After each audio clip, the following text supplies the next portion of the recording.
हरे कृष्णा। आप सभी का दिन शुभ और मंगलमय हो। आज सुनिए पौष मास महात्म्य का दूसरा अध्याय। और पौष मास महात्म्य में आजकल आप भागवत पुराण की कथाएं सुन रहे हैं। भागवत पुराण की कथाएं बार बार सुनने का सौभाग्य उन्हीं भक्तों को प्राप्त हो पाता है जिन पर भगवान श्री कृष्ण की विशेष कृपा होती है। और अगर आप भी दूसरी बार, तीसरी बार या चौथी बार इन कथाओं को सुन रहे हैं तो आप बहुत भाग्यशाली हैं। भगवान आपकी सभी मनोकामनाएं पूर्ण करें। अब सुनिए आज की कथा।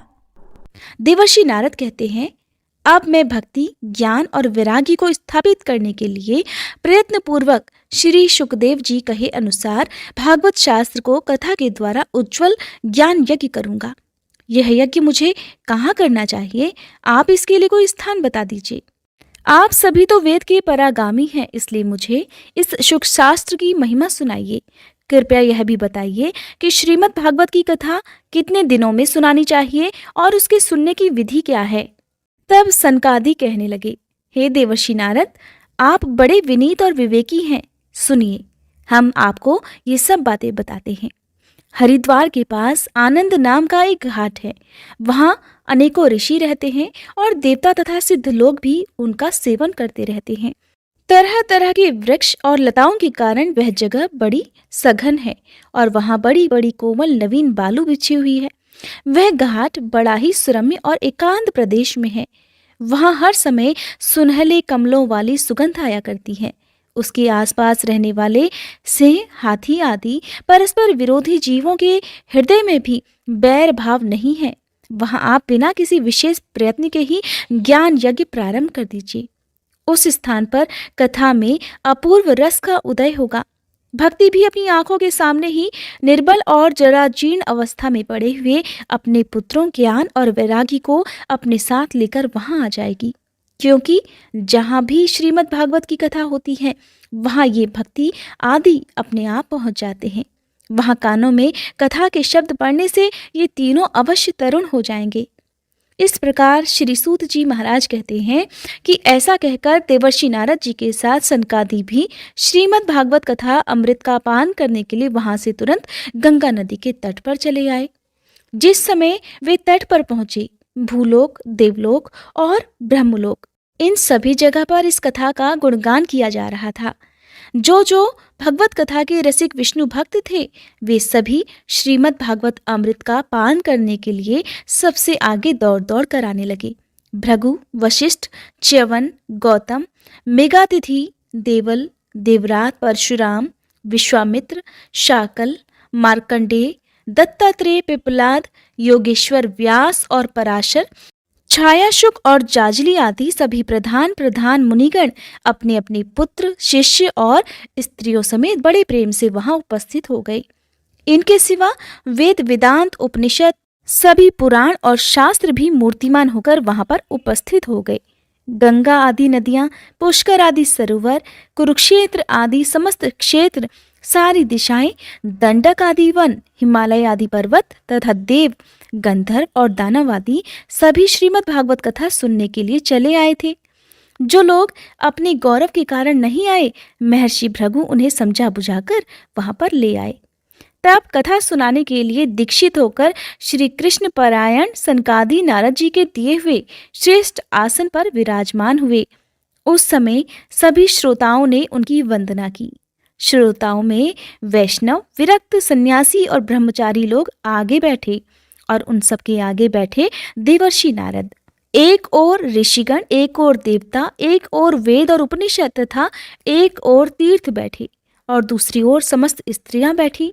उस समय सब ओर जय जयकार, नमस्कार और शंखों आदि का शब्द होने लगा। अबीर, गुलाल, खील और फूलों की खूब वर्षा होने लगी। यहाँ तक कि कुछ श्रेष्ठ देवताओं ने तो विमानों पर चढ़कर वहां बैठे हुए सभी लोगों पर कल्प वृक्ष के पुष्पों की वर्षा आरंभ कर दी। श्री सूत जी महाराज कहते हैं, इस प्रकार पूजा समाप्त होने पर जब सब लोग एकाग्रचित्त हो गए, तब सनकादि ऋषि महात्मा नारद को श्रीमद् भागवत महात्म्य स्पष्ट करके सुनाने लगे। सनकादि ने कहा, अब हम आपको इस भागवत शास्त्र की महिमा सुनाते हैं। इसके श्रवण मात्र से मुक्ति हाथ लग जाती है। श्रीमद् भागवत की कथा का सदा सर्वदा सेवन, आस्वादन करना चाहिए। इसके सुनने मात्र से ही श्री हरि हृदय में आ विराजते हैं। इस ग्रंथ में 18,000 श्लोक और 12 स्कंद हैं तथा श्री शुकदेव और राजा परीक्षित का संवाद है। आप यह भागवत शास्त्र ध्यान देकर सुनिए। यह जीव तभी तक अज्ञानवश इस संसार चक्र में भटकता है जब तक क्षण भर के लिए भी कानों में इस शुक्र शास्त्र की कथा नहीं पड़ जाती। बहुत से शास्त्र और पुराण सुनने से क्या लाभ है? इससे तो व्यर्थ का भ्रम बढ़ता है। मुक्ति देने के लिए तो एकमात्र भागवत शास्त्र ही काफी है। जिस घर में हर दिन नियम से श्रीमद् भागवत की कथा होती है वह घर तीर्थ रूप हो जाता है और जो लोग उस घर में निवास करते हैं उनके तो सारे पाप ही नष्ट हो जाते हैं। हजारों अश्वमेध और सैकड़ों वाजपेयी यज्ञ इस शुक्र शास्त्र की कथा का 16वां अंश भी नहीं हो सकता। तपोधनो, जब तक लोग अच्छी तरह से श्रीमद् भागवत का श्रवण नहीं कर लेते तभी तक उनके शरीर में पाप निवास करते हैं। फल की दृष्टि से इस शुक्र शास्त्र की महिमा समता गंगा, गया, काशी, पुष्कर या प्रयाग कोई तीर्थ भी नहीं कर सकता। यदि आपको परम गति की इच्छा है अर्थात मोक्ष प्राप्ति की इच्छा है तो अपने मुख से ही श्रीमद् भागवत के आधे अथवा चौथाई श्लोक का भी हर दिन नियम पूर्वक पाठ कर लीजिए।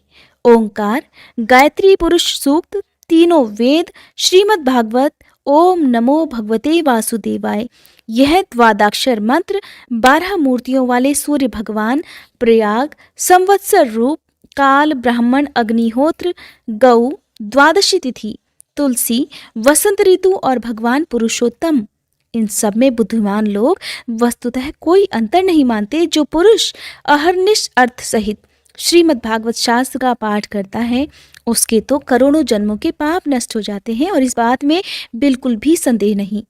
जो पुरुष हर दिन नियम से श्रीमद् भागवत का आधा या चौथाई श्लोक भी पढ़ लेता है उसे राजसूय और अश्वमेध यज्ञों के जितना फल मिल जाता है। नित्य भागवत का पाठ करना, भगवान का चिंतन करना, तुलसी जी को सींचना और गाय की सेवा करना, ये चारों एक समान हैं। जो पुरुष अंत समय में श्रीमद् भागवत का वाक्य सुन लेता है उस पर प्रसन्न होकर भगवान उसे वैकुंठ धाम दे देते हैं। कहते हैं कि जिस दुष्ट ने अपनी सारी उम्र में अपने मन को एकाग्र करके श्रीमद् भागवत अमृत का थोड़ा सा भी रसास्वादन नहीं किया उसने तो अपना सारा जन्म चांडाल और गधे के समान व्यर्थ ही गंवा दिया। वह तो अपनी माता को प्रसव पीड़ा पहुंचाने के लिए ही उत्पन्न हुआ है। जिसने इस शुक्र शास्त्र के थोड़े से भी वचन नहीं सुने वह पापात्मा तो जीता हुआ ही मुर्दे के समान है। पृथ्वी के भार स्वरूप उस पशु तुल्य मनुष्य को धिक्कार है। और ऐसा और कोई नहीं बल्कि स्वर्गलोक में वास करने वाले देवताओं में प्रधान इंद्रादि देव कहते हैं। संसार में श्रीमद् भागवत की कथा का मिलना अवश्य ही कठिन है। जब करोड़ों जन्मों का पुण्य होता है तभी इसकी प्राप्ति होती है। हे देवर्षि नारद, आप बड़े ही बुद्धिमान और योग निधि हैं। आप प्रयत्न पूर्वक कथा का श्रवण कीजिए। इसे सुनने के लिए दिनों का कोई भी नियम नहीं है। जो भी भक्त श्रीमद् भागवत कथा को पढ़ता है या सुनता है कहते हैं उसके लिए सत्य बोलना और ब्रह्मचर्य का पालन करना अनिवार्य होता है, किंतु कलयुग में ऐसा होना सर्वदा कठिन है। इसलिए शुकदेव जी ने जो इसकी विधि बताई है वो भी जान लेनी चाहिए। कलयुग में बहुत दिनों तक चित्त की वृत्तियों को वश में रखना अर्थात अपने मन को अपने काबू में रखना, नियमों में बंधे रहना और किसी पुण्य कार्य के लिए दीक्षित रहना बहुत कठिन है। इसलिए सप्ताह श्रवण की विधि है। श्रद्धापूर्वक कभी भी श्रवण करने से अथवा माघ महीने में या पौष महीने में श्रवण करने से जो फल मिलता है वही फल श्री शुकदेव जी ने सप्ताह श्रवण में निर्धारित किया है। मन के असंयम, रोगों की बहुलता यानी कि जब बहुत ज्यादा बीमारियां होने लगती हैं या कह सकते हैं कि जब शरीर रोगों का घर बन जाए या कम उम्र में ही मृत्यु को प्राप्त हो जाए तो ये सभी कारण कलयुग में अनेक दोषों की संभावनाओं से ही सप्ताह श्रवण का विधान निर्धारित किया गया। जो फल तप, योग और समाधि से भी प्राप्त नहीं किए जा सकते वह सर्वांग रूप में सप्ताह श्रवण से बड़ी आसानी से प्राप्त हो जाते हैं। सप्ताह श्रवण यज्ञ से बढ़कर है, व्रत से बढ़कर है और तपस्या से भी कहीं बढ़कर है। तीर्थ सेवन से तो सदा ही बड़ा है, योग से बढ़कर है, यहाँ तक कि ध्यान और ज्ञान से भी बढ़कर है। इसकी विशेषता का आप कहाँ तक वर्णन करें। ये तो कहा जा सकता है कि सब कुछ से बढ़कर है। शौनक जी ने पूछा, हे सूत जी महाराज, ये तो आपने बड़े आश्चर्य की बात कही, परंतु ये भी बताइए कि यह मोक्ष प्राप्ति में ज्ञान आदि सभी साधनों का तिरस्कार करके इस युग में उनसे भी कैसे आगे बढ़ गया। तब श्री सूत जी ने कहा, शौनक जी, जब भगवान कृष्ण इस धराश्रम को छोड़कर अपने नित्य धाम को जाने लगे, तब उनके मुखारविंद से एकादश स्कंद का ज्ञानोपदेश सुनकर भी उद्धव जी ने उनसे पूछा था। उद्धव जी ने कहा, हे गोविंद, अब आप तो अपने भक्तजनों का कार्य करके परम धाम को पधारना चाहते हैं, किंतु मेरे मन में एक बड़ी चिंता है। मेरे मन की चिंता को सुनकर मेरे हृदय को भी शांत कर दीजिए। हे गोविंद, अब तो घोर कलयुग आया ही समझिए, इसीलिए संसार में फिर अनेकों दुष्ट प्रकट हो जाएंगे और उनके साथ रहने से, उनके संपर्क में आने से अनेकों सत्पुरुष भी उग्र प्रकृति के हो जाएंगे। तब उनके भार से दबकर यह गौ रूपिणी धरती किसकी शरण में जाएगी। हे कमल नयन, मुझे तो आपको छोड़कर इसकी रक्षा करने वाला कोई भी दूसरा नहीं दिखाई देता। इसीलिए हे गोविंद, आप साधुओं पर कृपा करके यहाँ से मत जाइए। हे भगवान, आपने निराकार चिन्मात्र होकर भी अपने भक्तों के लिए ही तो यह सगुण रूप धारण किया है। फिर भला आपका वियोग होने पर वे भक्तजन इस पृथ्वी पर कैसे रह पाएंगे। इस प्रकार उद्धव जी के ऐसे वचन सुनकर भगवान सोचने लगे कि भक्तों के अवलंब के लिए मुझे अब क्या व्यवस्था करनी चाहिए। शौनक जी, तब भगवान ने अपनी सारी शक्ति भागवत में रख दी। वे अंतर्ध्यान होकर इस भागवत समुद्र में ही प्रवेश कर गए। इसलिए यह भगवान की साक्षात शब्दमयी मूर्ति है। इसके सेवन, श्रवण, पाठ अथवा दर्शन मात्र से ही मनुष्यों के सारे पाप नष्ट हो जाते हैं। इसी से इसका सप्ताह श्रवण सबसे अधिक बढ़कर माना गया है और कलयुग में तो अन्य सब साधनों को छोड़कर यही प्रधान धर्म बताया गया है। तब सूत जी महाराज कहते हैं, हे शौनक जी, जिस समय सनकादि मुनीश्वर इस प्रकार सप्ताह श्रवण की महिमा का बखान कर रहे थे, उस सभा में तभी एक बड़ा आश्चर्य हुआ। उसे मैं तुम्हें अब बतलाता हूँ, सुनो। वहां तरुणावस्था को प्राप्त हुए अपने दोनों पुत्रों को साथ लिए विशुद्ध प्रेम रूपा भक्ति बार बार श्री कृष्ण गोविंद हरे मुरारी, हे नाथ नारायण वासुदेव आदि भगवान के नामों का उच्चारण करती हुई अकस्मात वहां पर प्रकट हो गई। सभी सदस्यों ने देखा, परम सुंदरी भक्ति रानी भागवत के अर्थों का आभूषण पहनकर वहां पधारी हुई थी। मुनियों की उस सभा में अब सभी यह तर्क वितर्क करने लगे, ये यहाँ कैसे आई, कैसे प्रविष्ट हो गई। तब सनकादि ने कहा, ये भक्ति देवी अभी अभी कथा के अर्थ से निकली हैं।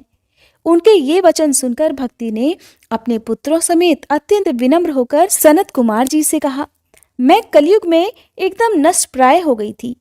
आपने कथा के अमृत से सींचकर मुझे फिर से हष्टपुष्ट कर दिया है। अब आप यह बताइए कि मैं कहाँ रहूं। यह सुनकर सनकादि उससे कहने लगे, तुम भक्तों को भगवान का स्वरूप प्रदान करने वाली, अनन्य प्रेम का संपादन करने वाली और संसार रोग को निर्मूल करने वाली हो, अतः तुम धैर्य धारण करके नित्य निरंतर विष्णु भक्तों के हृदय में ही निवास करो। ये कलयुग के दोष भले ही सारे संसार पर अपना प्रभाव डाल देंगे, किंतु जहाँ तुम रहोगी वहां पर इनकी दृष्टि पड़ ही नहीं सकेगी। इस प्रकार उनकी आज्ञा पाते ही भक्ति तुरंत भगवत भक्तों के हृदय में जाकर विराजमान हो गई। जिनके हृदय में एकमात्र श्री हरि की भक्ति निवास करती है, वे त्रिलोकी में अत्यंत निर्धन होने पर भी परम धन्य है, क्योंकि इस भक्ति की डोरी से बंधकर तो साक्षात भगवान भी अपना परम धाम छोड़कर उनके हृदय में आकर बस जाते हैं। धरती लोक पर यह भागवत साक्षात परम ब्रह्म का विग्रह है। हम इसकी महिमा का वर्णन कहाँ तक करें। इसका आश्रय लेकर इसे सुनाने से तो सुनने और सुनाने वाले दोनों को ही भगवान श्री कृष्ण का आशीर्वाद प्राप्त हो जाता है। श्री सूत जी महाराज कहते हैं, हे मुनिवर, उस समय अपने भक्तों के मन में अलौकिक भक्ति का प्रादुर्भाव हुआ देख भक्त वत्सल श्री भगवान अपना धाम छोड़कर वहां पधार चुके थे। उनके गले में वनमाला शोभा पा रही थी। श्री अंग सजल जलधर के समान श्याम वर्ण था, उस पर मनोहर पीताम्बर सुशोभित हो रहा था। कटी प्रदेश करधनी की सुंदर लड़ियों से सुसज्जित था। सिर पर मुकुट की लटक और कानों में कुंडलों की झलक देखते ही बनती थी। वे त्रिभंग ललित भाव से खड़े हुए मन को चुरा ले रहे थे। वक्ष स्थल पर कौस्तुभ मणि चमक रही थी।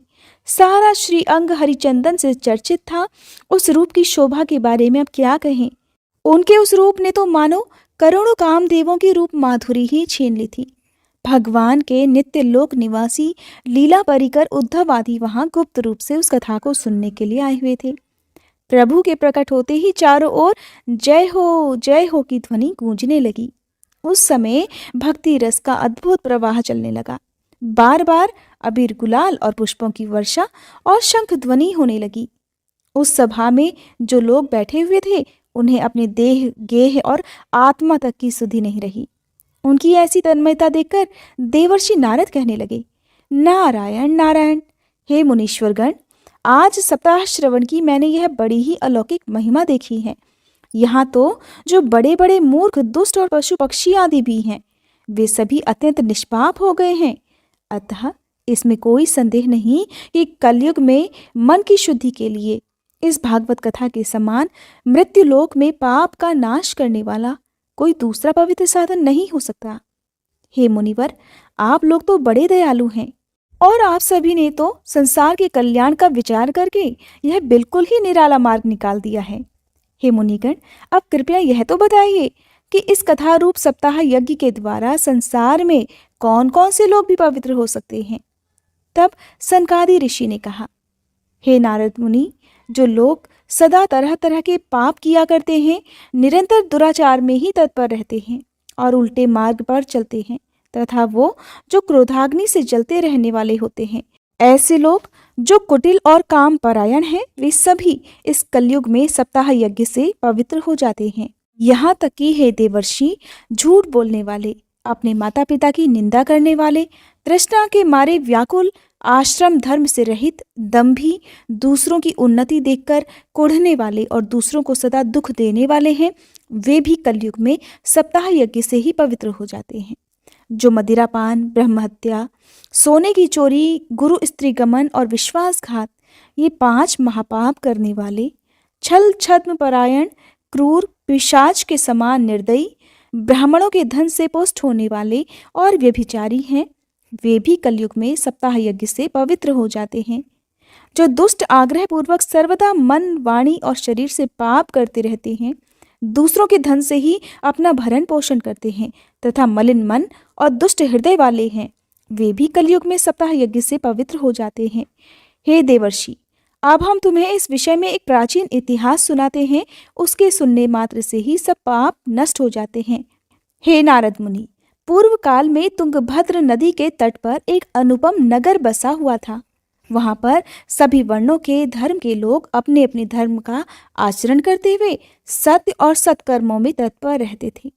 उस नगर में ही समस्त वेदों का विशेषज्ञ और श्रौत श्रमात कर्मों में निपुण एक आत्मदेव नामक ब्राह्मण रहा करता था। वह साक्षात दूसरे सूर्य के समान तेजस्वी प्रतीत होता था। वह धनी होने पर भी भिक्षा लेकर अपना जीवन याचन करता था। उसकी प्यारी पत्नी धुंधली, कुलीन और सुंदरी होने पर भी सदा अपनी बात पर अड़ जाने वाली थी। उसे लोगों की बात करने में बड़ा सुख मिलता था। स्वभाव उसका बहुत क्रूर था। प्रायः कुछ न कुछ बकवास किया करती थी, दूसरों की बुराई करती थी, लेकिन गृह कार्य में बड़ी निपुण थी, कंजूस थी और थी थोड़ी झगड़ालू भी। इस प्रकार ब्राह्मण दंपति बड़े प्रेम से अपने घर में रहते और विहार किया करते थे। उनके पास अर्थ और भोग विलास की सामग्री बहुत सारी थी। घर द्वार भी बड़े सुंदर थे, परंतु उससे उन्हें बिल्कुल सुख नहीं मिलता था। जब उनकी उम्र ढलने लगी, तब उन्होंने संतान के लिए तरह तरह के पुण्य कर्म करने शुरू कर दिए। वे दीन दुखियों को, गौओं को पृथ्वी, सोने और वस्त्र आदि का दान करने लगे थे। इस प्रकार धर्म मार्ग में उन्होंने अपना आधा धन समाप्त कर दिया। तब भी उन्हें किसी पुत्र या पुत्री का वरदान नहीं मिला, यानी कि उन्हें संतान सुख नहीं प्राप्त हुआ। इतने धर्म के काम करने पर, इतना दान देने पर जब उसका आधे से ज्यादा धन भी खत्म हो चुका, तब वह ब्राह्मण अब बड़ा परेशान रहने लगा। हर समय चिंता में दुखी रहने लगा। एक दिन वह ब्राह्मण देवता बहुत दुखी होकर घर से निकलकर वन को चल दिया। वन की तरह पैदल ही चलता जा रहा था। चलते चलते दोपहर हो गई। अब उसे जोर की प्यास लगने लगी। पानी के लिए वो एक तालाब के किनारे आ गया। अब संतान का अभाव था और ये बहुत भारी दुख भी उसके जीवन में था। तो इस दुख ने, चिंता ने उसके शरीर को बहुत सुखा दिया था, बहुत कमज़ोर बना दिया था। इसलिए थक जाने के कारण वह जल पीकर वहीं धरती पर ही बैठ गया। थोड़ी देर बीती थी कि वहां पर एक सन्यासी महात्मा पहुंच गए। जब ब्राह्मण देवता ने देखा कि वे जल पी चुके हैं, तब वह उनके पास गया और उनके चरणों में प्रणाम करने के बाद उनके सामने खड़े होकर बड़ी लंबी लंबी सांसें लेने लगा। वो सांसें दुख भरी सांसें थीं। तब सन्यासी ने पूछा, कहो ब्राह्मण देवता, रोती क्यों हो? तुम्हें ऐसी क्या भारी चिंता है? तुम जल्दी ही मुझे अपने दुख का कारण बताओ। हो सकता है मैं तुम्हारा दुख दूर करने का कोई उपाय बता सकूं। तब ब्राह्मण ने कहा, हे महाराज, मैं अपने पूर्व जन्म के पापों से संचित दुख का कैसे वर्णन करूं? अब मेरे पितर मेरे द्वारा दी गई जलांजलि के जल को अपनी चिंता जनित सांसों द्वारा कुछ गर्म करके पीते हैं। देवता और ब्राह्मण मेरा दिया हुआ प्रसन्न मन से स्वीकार ही नहीं करते। संतान पाने के लिए मैं इतना दुखी हो गया हूं कि मुझे चारों तरफ केवल वीरान ही वीरान नजर आता है। मुझे कोई सुख नजर नहीं आता। अब मैं अपने प्राणों का त्याग करने के लिए ही यहाँ आया हूँ। जिसे संतान नहीं, उसे जीने का भी कोई अधिकार नहीं।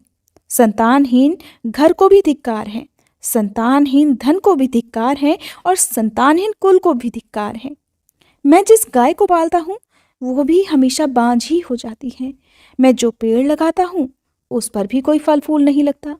यहाँ तक कि मेरे घर में जो फल आता है वो भी बहुत जल्दी सड़ जाता है। जब मैं ऐसा अभागा और पुत्रहीन हूँ, तब फिर इस जीवन को रखकर अब मुझे करना ही क्या है? ऐसा कहकर वह ब्राह्मण बड़े दुखी मन से सन्यासी महात्मा के पास उनके चरणों में बैठकर फूट फूट कर रोने लगा। तब उन सन्यासी के मन में ब्राह्मण के लिए बड़ी करुणा उत्पन्न हुई, क्योंकि वे तो योगनिष्ठ थे। उन्होंने उसके ललाट की रेखाएं देखकर उसका सारा वृतांत जान लिया और फिर उसे विस्तार पूर्वक कहने लगे, हे ब्राह्मण देवता, अब तुम संतान सुख का मोह त्याग दो।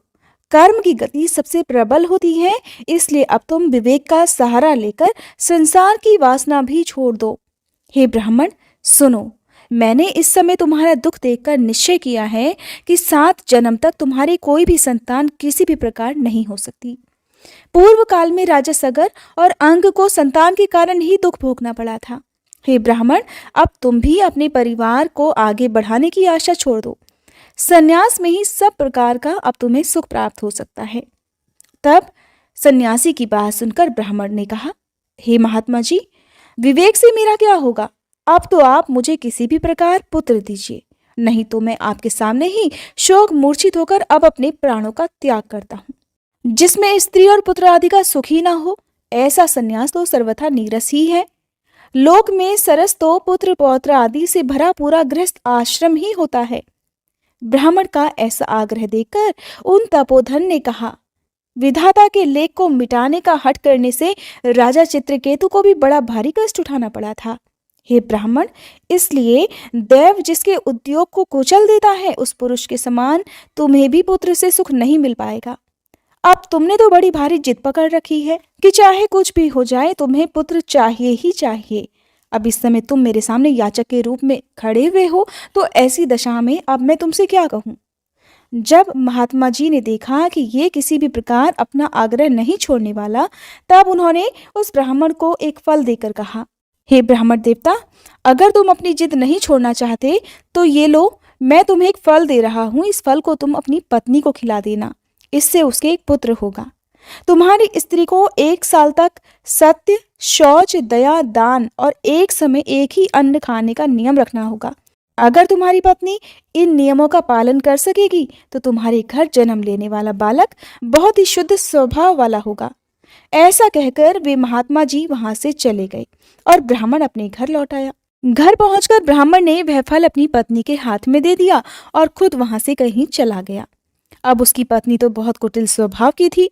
वो रो रोकर अपनी एक सखी से कहने लगी, सखी, मुझे तो बड़ी चिंता हो गई। मेरे पति ने कहा है इस फल को खाने से मुझे गर्भ ठहर जाएगा, लेकिन मैं तो ये फल बिल्कुल नहीं खाऊंगी। अगर मैं फल खा लूंगी तो मुझे गर्भ ठहर जाएगा। गर्भ ठहरेगा तो मेरे पेट का आकार भी बढ़ने लगेगा, फिर तो मुझसे कुछ खाया पिया नहीं जाएगा और इससे मेरे अंदर कमजोरी हो जाएगी। अब तुम ही बताओ, जब मेरे अंदर ताकत ही नहीं रहेगी तो भला मैं घर का काम धंधा कैसे कर पाऊंगी। अच्छा, ये सब बातें भी जाने दो। एक बात बताओ कि अगर गांव में डाकुओं ने आक्रमण कर दिया तो भला एक गर्भवती महिला कैसे भाग पाएगी। अगर सुखदेव जी की तरह ये गर्भ भी पेट में ही रह गया तो इससे बाहर कैसे निकाला जाएगा। और तो और कहीं बच्चे का जन्म होते हुए बच्चा पेट में ही टेढ़ा हो जाए तो फिर तो मुझे अपने प्राणों से ही हाथ धोने पड़ेंगे। और यूं भी प्रसव के समय बहुत भयंकर पीड़ा होती है। मैं ठहरी नाजुक। अब भला मैं ये दर्द कैसे बर्दाश्त कर पाऊंगी। अब जब मेरे अंदर शक्ति ही नहीं रहेगी, मैं खाना पीना भी ठीक से नहीं खा पाऊंगी और मैं कमजोर पड़ जाऊंगी तो मैं बिस्तर पर पड़ जाऊंगी। अब जब मैं काम काज करने के लिए उठ ही नहीं पाऊंगी तो मेरी ननद रानी आएगी। फिर तो ननद रानी भी कमजोरी का फायदा उठाकर मेरे घर का सारा माल पानी समेट कर ले जाएगी।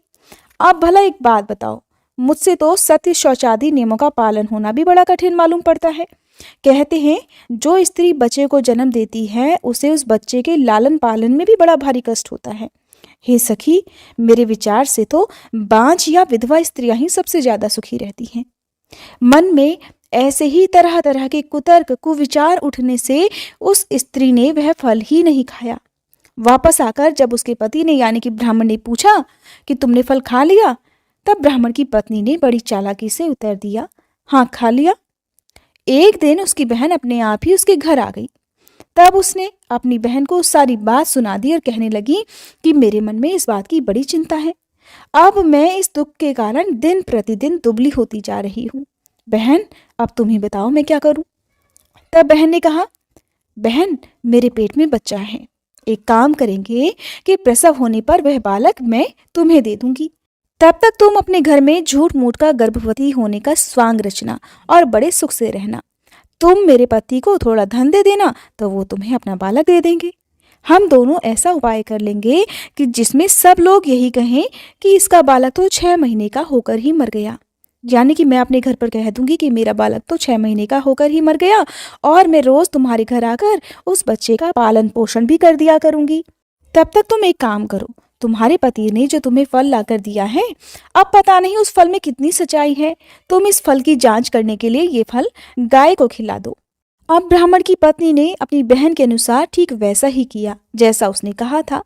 कुछ समय के बाद जब उसकी बहन के पुत्र हुआ तब उसके पिता ने चुपचाप लाकर वह पुत्र धुंधलकी को दे दिया। ये धुंधलकी वही है जो ब्राह्मण की पत्नी है और ब्राह्मण का नाम था आत्मदेव। इस प्रकार आत्मदेव के पुत्र हुआ है, ऐसा सुनकर सभी लोगों को बड़ी खुशी हुई। अब ब्राह्मण ने भी सभी नियमों का पालन करते हुए अपने बच्चे का नामकरण संस्कार किया और ब्राह्मण को अपनी सामर्थ्य के अनुसार दान दिया। अब उसके द्वार पर गाना बजाना और अनेक प्रकार से मांगलिक कार्य होने लगे, ठीक वैसे ही मांगलिक कार्य जैसा किसी बच्चे के जन्म के उत्सव के समय किए जाते हैं। अब धुंधलकी ने एक दिन अपने पति से कहा कि सुनो, मेरे स्तनों में तो दूध ही नहीं उतर रहा। उतरे भी कैसे, क्योंकि धुंधलकी तो कभी माँ ही नहीं बनी थी, ना ही वो गर्भवती हुई थी और ना ही उसने उस बच्चे को जन्म दिया था जिसे वो अपना बच्चा बता रही थी। अब जब धुंधलकी ने कहा कि मेरे स्तनों में दूध ही नहीं है तो फिर गाय आदि किसी अन्य जीव के दूध से मैं इस बालक का किस प्रकार पालन करूंगी। मेरी बहन के तो अभी कुछ समय पहले बालक हुआ था, उसका बालक मर गया है, क्यों ना उसे बुलाकर हम अपने यहाँ रख लें, तो इस तरह वो आपके बच्चे का पालन पोषण भी कर दिया करेगी। और इस प्रकार तब अपने पुत्र के प्राणों की रक्षा करने के लिए ब्राह्मण ने वैसा ही किया। अब ब्राह्मण और उसकी पत्नी ने उस बालक का नाम रख दिया धुंधकारी। उधर समय बीता और ब्राह्मण की पत्नी ने जिस गाय को वह फल खाने को दिया था वह गाय भी गर्भवती हो गई और 3 महीने बीतने के बाद उस गाय ने भी एक मनुष्य की तरह बच्चा पैदा किया।